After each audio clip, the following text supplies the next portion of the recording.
Okay, we'll walk through problem 3 on exam 1 for fall semester 2018 Dunwoody Mechanical Engineering Heat Transfer. We have a 2D conduction problem here. We're told we have a hole of 0.25 meters through the center of a solid block. It's 1 meter on each side. So this is 1 meter. Oh, they got it down here. This side here is 1 meter as well. And it has a depth or length of 0.2 meters. This goes out into the page 2 meters, etc. And we are told that the thermal conductivity of this material is 150 watts per meter Kelvin. The four outer surfaces, all four, are the same. We have T infinity 2 is 25 C and a heat transfer coefficient of 4 watts per meter squared Kelvin. So pretty low heat transfer coefficient there, convection coefficient. And we're told that we have some oil flowing through the center of this. T infinity 1 is 300 degrees C, and it has a higher convective coefficient of 50 watts per meter squared Kelvin. Oh, I forgot the square on that. It's just meter 2. We're asked to draw the thermal circuit for the system. So we need a thermal circuit. We need to find the corresponding heat rate and surface temperature. So that's a Q. This is T at the outside surface, T at the inside surface.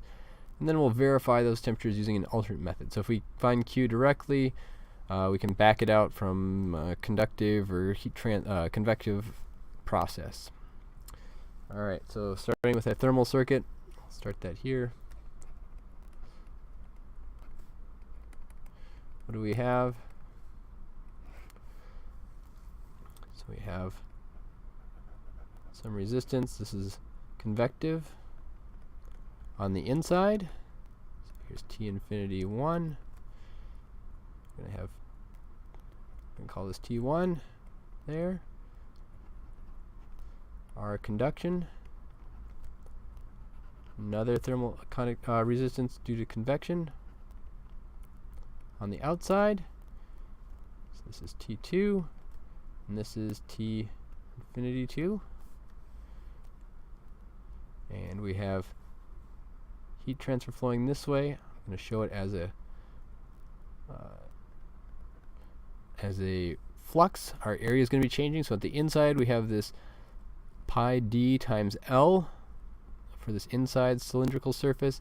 On the outside we'll have 4 different surfaces of 2 meters by 1 meter. So our area is going to be changing. I'm showing this as a flux as a result. So I'll have inside here a heat flux for conduction and then another heat flux for convection, and just flows straight through there. We're not adding heat, we're not generating heat. If we were generating heat, we couldn't use this resistance method. And what do these resistances look like? This one is going to be 1 over H1A1. So it's going to be 1 over our shape factor times our conductivity of the material. And this one out here is going to be 1 over H2A2. Alright, so that's our first bit. So we're going to need to find this shape factor S. If we look at this problem and look at the materials that we've supplied, there's a number of different geometries and calculations we can do. This one here is, it's like case 6 from that. So this is a cylinder. W is bigger than D. Length is bigger than W. So we have S equals 2 pi L over the natural log of 1.08 W divided by D. So filling in some values there, we get 4 pi over the natural log of what's our width is 1. Our diameter is a quarter, so we get 4 times 1.08. So as we fill those values in, S equals 8.588 meters.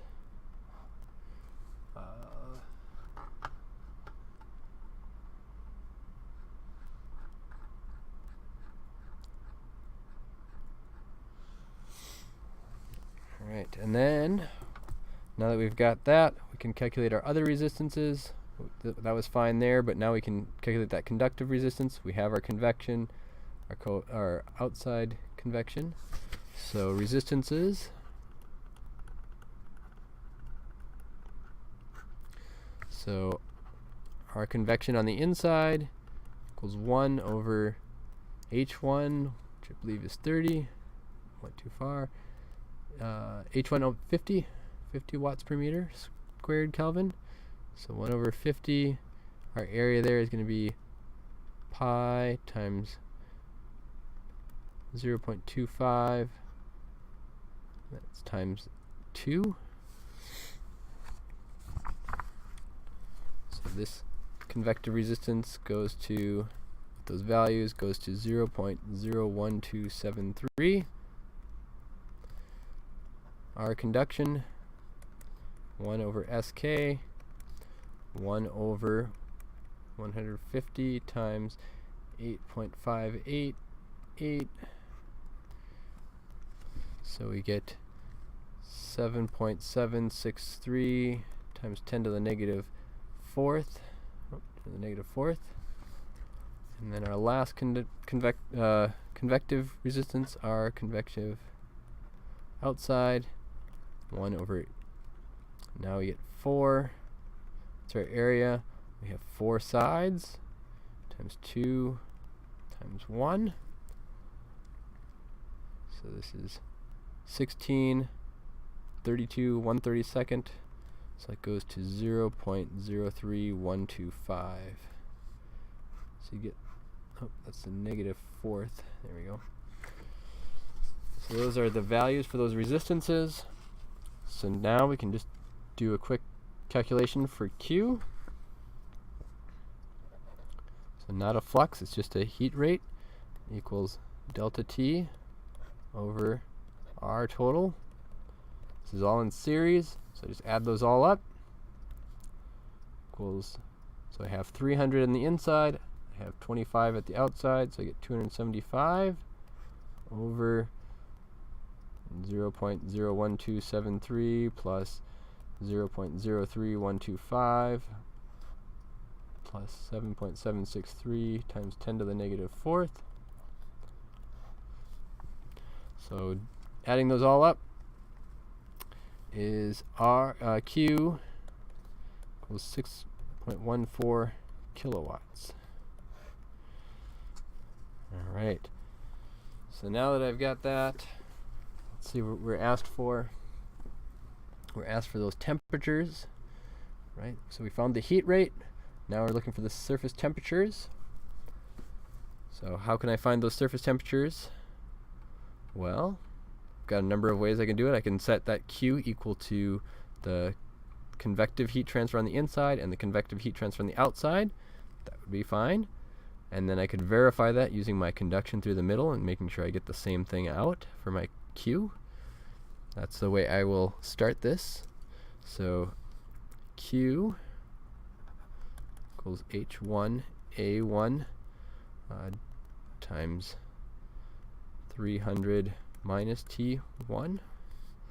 So I get 614, I think I found another 4 here, watts equals 50 times, my area here is going to be pi times 2 times 0.25 for my D. It's meters squared times 300 minus T1. So I get, what do I get there? When I solve that for T1, find that T1 is 221.76 degrees Celsius, or to 3 significant figures, 222 degrees C.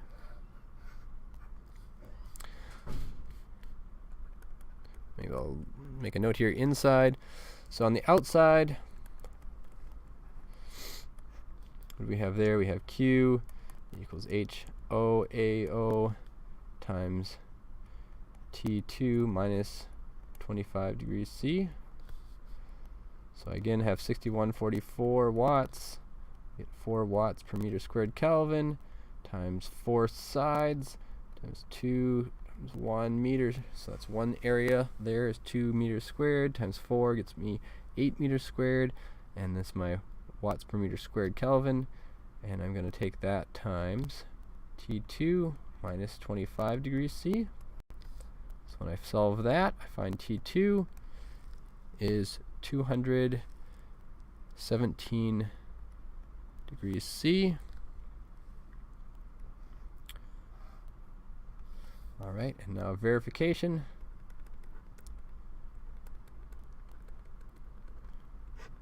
So we were told what the material was.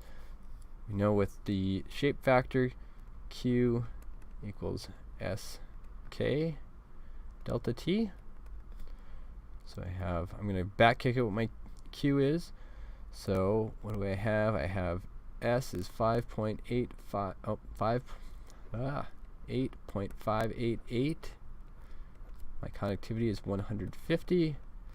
My delta T is going to be this 222 minus 217. Maybe I'll use these other values here, 221.76 minus 217. So what do I get for Q? Q equals, my calculator here, 8.588 times 150 times 221.76 minus 217. So I found, using this method, and obviously there's some rounding here, this S wasn't exactly 8.588, but I found 6132 watts.